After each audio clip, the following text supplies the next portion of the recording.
Sasa hivi Mbosokani anazidi kushangaza watu wengi kwa hali ambayo inaendelea mpaka sasa. Alikwenda kuandika Monday 10 o'clock AM.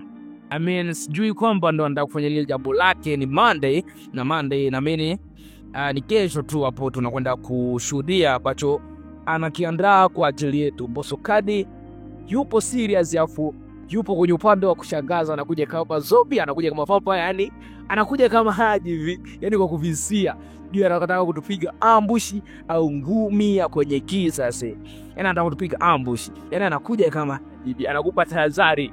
Mbosokani Mr. Mshedede, yupo serious hii mambo yake, na kuna mabadiliko tutakwenda kuyaona na tunaamini kuwa mambo ni mazuri. Usisahau kusubscribe, like, comment, follow us on Instagram, Facebook, TikTok, Twitter or X Kakabenja TV.